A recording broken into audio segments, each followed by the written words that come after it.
होइन कस्तो भनेपछि म पनि सानो बेला त राजदारी के भन्थेँ कि मामुलाई आफ्नो म पनि घर छाडेर जान्छु भन्दै के नकिनिदिएपछि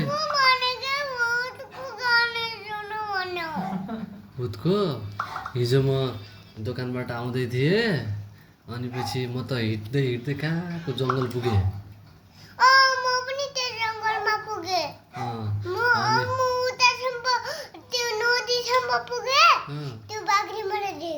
बाघले देख्यो त्यही त म पनि गएँ त्यही जङ्गलमा म पनि थिएँ अनि हजुर त्यही सुत्यो अनि त्यहाँ कस्तो भइदियो कि बाघ आयो अनि पछि हजुर मेरो पिठीमा लाग्यो अनि हामी रुखमा चढ्यौँ सुपिसकेन अनि नक्ली रुख हामीले लगायौँ त्यतिखेर रुख अनि त्यस्तो भयो अनि म त बाटो भुल्लेँ नि त अनि सोफिया पनि त्यही मेरो छोरी पनि बाघ दौडाउन आएको थियो सोफियालाई अनि पछि मैले बचाएँ त्यही त थियो म पनि जङ्गलमै कुद्दी कुद्दी दौडी रनिङ हान्दै आएँ म अनि हजुरलाई मैले बचाएँ त बन्दुकले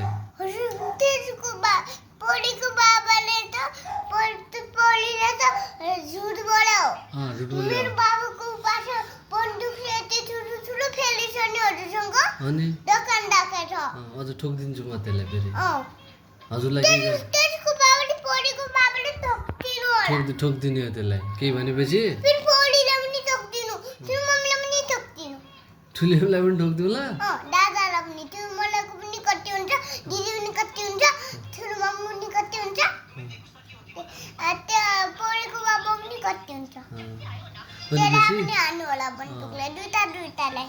आज हामी कहाँ कहाँ गयौँ भन्नुहोस् न कहाँ कहाँ गयौँ हामी आज बिहान हजुर कहाँ आउनुभयो कहाँ गयो भने वडा कार्यालयमा गयो वडा अस्पताल र वडा कार्यालय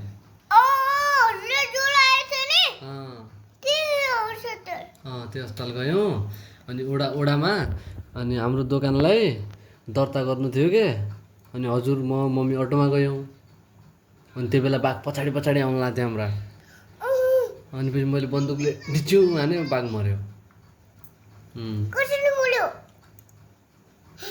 यस्तो भयो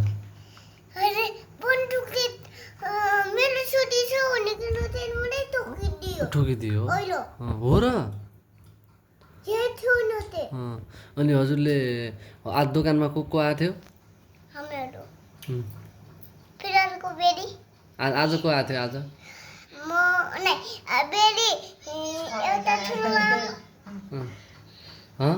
को आएको थियो भन्नुहोस् न उठेर भन्नुहोस् न त्यस्तै ल कहानी हो र ल भन्नुहोस् न अनि पछि एउटा यस्तो रहेछ होइन कहानी अब एउटा जङ्गल रहेछ त्यो जङ्गलमा एउटा घर रहेछ अनि त्यो घरमा एउटा भाइ र एउटा दिदी मात्र बस्ने रहेछन् अनि पछि त्यहीको मम्मी बस्ने रहेछ नै त्यही मान्छेको हो कहानीको हो चौपडा लिएर बस्नुहोस् त्यस्तै होइन अनि पछि हो त्यस्तै सिधा बस्नु न अनि पछि त्यस्तो उ भयो रहेछ अनि त्योमा चाहिँ अनि त्यहीको बाउ नरहेछ बाबा विदेश कमाउन गएको रहेछ अनि एउटै घर रहेछ जङ्गलमा अनि पछि तिनीहरूलाई चाहिँ सधैँ डराउने रहेछ बाघ आउने हात्ती आउने रहेछन् अनि पछि तिनीहरू गरिब पनि रहेछन् के होइन हामी जस्तै पैसा कम कमाउने पैसा नवाला रहेछन् हामी पनि थियौँ त्यही त्यस्तै भिखारी हामी पनि थियौँ होइन गुड हामी पनि त्यस्तै थियौँ नि त हामी जस्तै रहेछन् तिनीहरू पनि अनि पछि पैसा पनि नहुने अनि खानालाई पनि नहुने रहेछ अनि एक दिन चाहिँ खाने मन लागेको रहेछ के त्यहीको भाइलाई त्यहीको छोरालाई अनि पछि खाने मन लागेको रहेछ छोराछोरीलाई चाहिँ त्यो आइमाईको छोराछोरीलाई तिल र चिनी खाने मन लागेको रहेछ तिल हुन्छ नि जो हाम्रो खेतमा त्यहाँ गाउँमा फल्छ नि सुन्नुहोस् न अनि पछि तिल खाने मन लागेको रहेछ अनि अब कस्तो कि बस्नुपर्ने चाहिँ रुखमा रहेछ कि तल बाघ आउने रहेछन् अनि पछि रुखमा अब आमाले चाहिँ माथिबाट चाहिँ अब रुखमा चढ्न नसकिने अनि पछि तिनीहरूलाई रुखमा राखेका रहेछन्, तल राखेका रहेछन्। अनि बोक्न सकेन। अनि पछि त्यहीको आमाले माथिबाट केस त्यहीको आमाको कपाल ठुलो रहेछ क्या।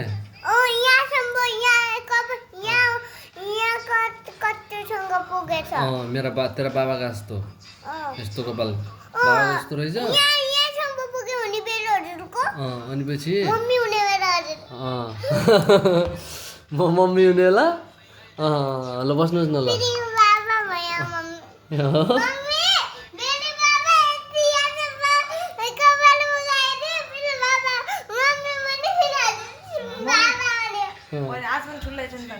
अनि पछि सुन्नुहोस् न ल कहानी। अनि पछि अनि त्यसलाई चाहिँ तिल र चिनी खाने मन लागेको रहेछ। अनि त्यहीको मम्मीले चाहिँ माथिबाट कपाल केस लडो भन्छ कि त्यसलाई ठुलो रौँ रहेछ कि त्यहीको मम्मीको।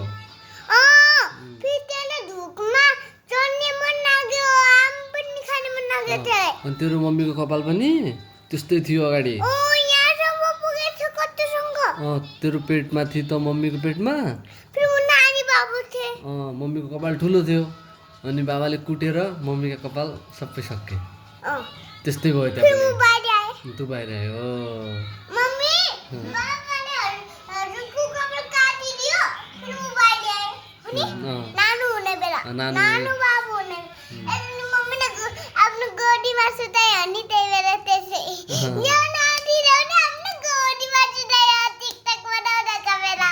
हजुरलाई अनि पछि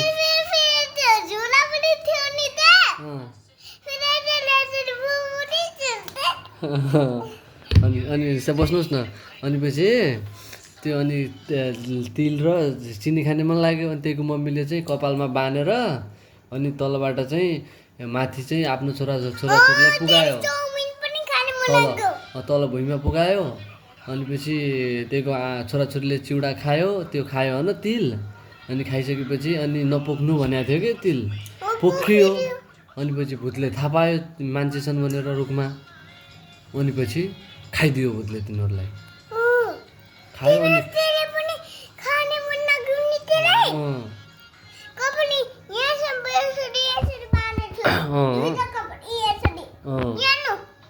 हो त्यस्तरी बाँधेको थियो। अनि हजुरको बड्डा हजुरबाले अगाडि जमानामा बड्डा हजुरबा त बित्नु भयो नि त हजुरको घरको।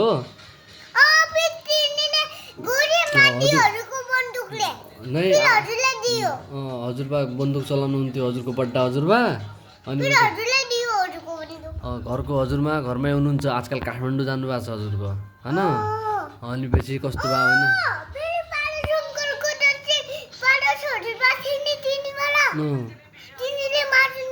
मासु ल्यायो होइन। हो त्यस्तै। अनि पछि के भयो कि अनि हजुरबाले मलाई कहानी सुनाएको थियो। हजुरको बड्डा हजुरबाले के भन्थ्यो कि आफू दारू खाएर आउनु लाग्थ्यो अरे बेलडाँडीबाट। हजुरका बड्डा हजुरबा बित्यावाला बित्नु भयो न मेरा बाजे। मेरा बाजे हुन् त हजुरका चाहिँ बड्डा बाजे। अनि पछि बड्डा हजुरबा।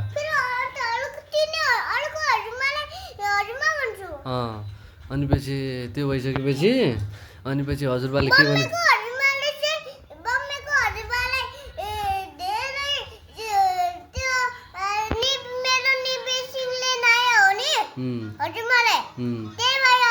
अनि पछि कस्तो हो कि हजुरबाले के भन्नुहुन्थ्यो कि म बेलडाँडीबाट दारू खाएर आउनु लाग्थेँ अरे। अनि पछि भूतले देख्यो रे। अनि पछि हजुरबासँग आगोको ठुलो थियो अरे, आगोको हगुल्टो ठुलो कानमा राखेर ल्याएको थियो।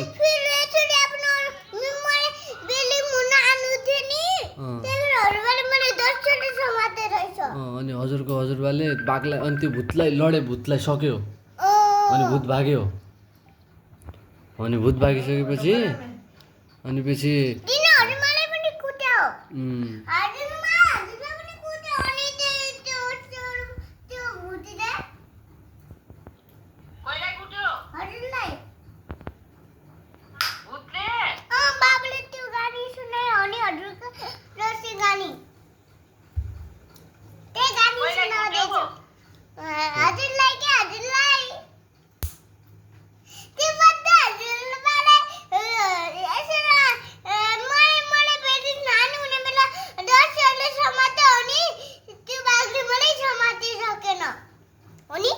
भूतले त्यो भूतले हजुरको बड्डा हजुरबाले कुट्यो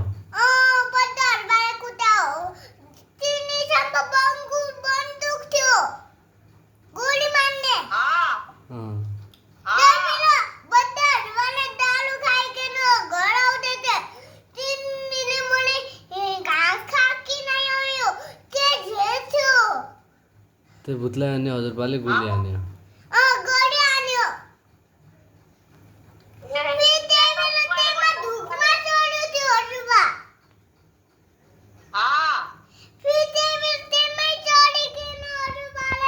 चौपडी हालेर बस्छ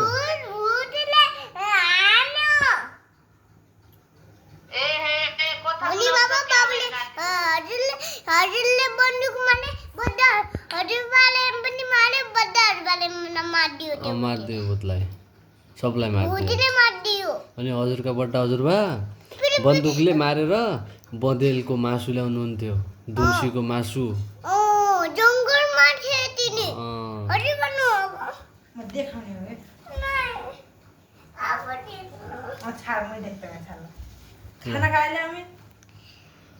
अनि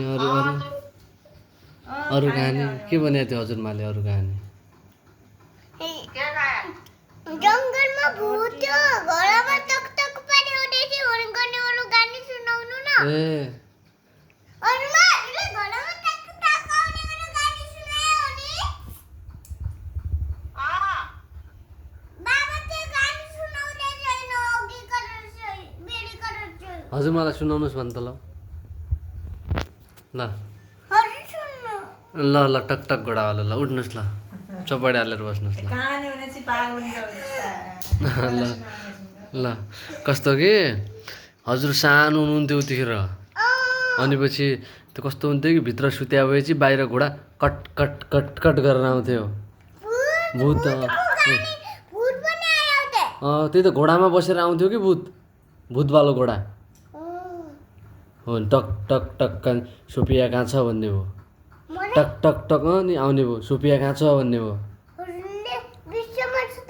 अनि बिचमा सुतायो त अनि नै बिचमा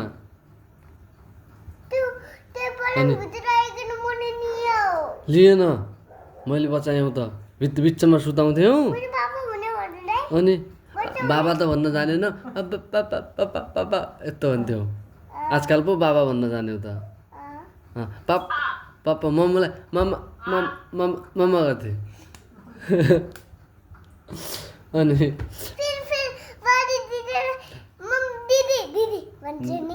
आजकल त दिदी भन्छ भन्न जान्थेन यस्तो हुन्थ्यो अनि हजुरमालाई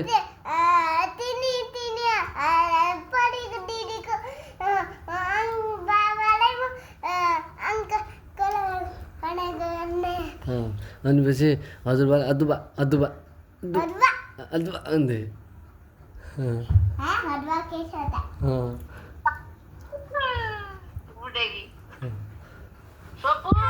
आज एग्जाम दिएर आयो क्या लेखेर आयो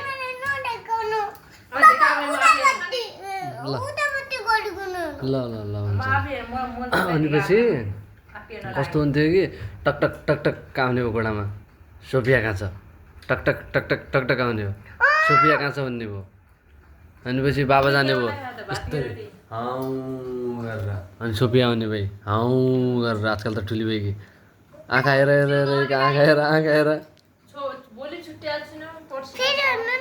टक टक टक टक आउने भयो घोडामा सोफिया कति भयो भन्ने भयो टक टक टक टक सोफिया त गाउँबाट भागेर सीधा मामा घर अनि पछि कहाँ गयो सिमला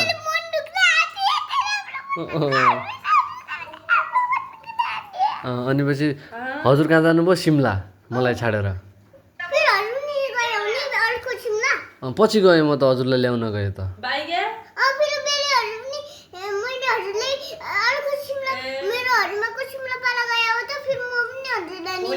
अनि त्यहाँ गएँ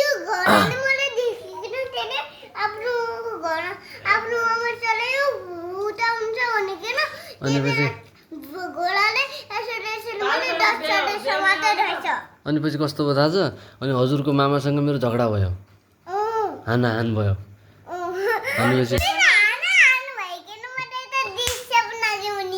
भनेर डिस्टर्ब लाग्यो होइन त्यो बेला अनि मेरो छोरीलाई डिस्टर्ब भयो भनेर अनि पछि मैले ल्याएर आफ्नो थेटो लिएर ल ओके ओके ल ल सकियो ल फेरि भन्नु ल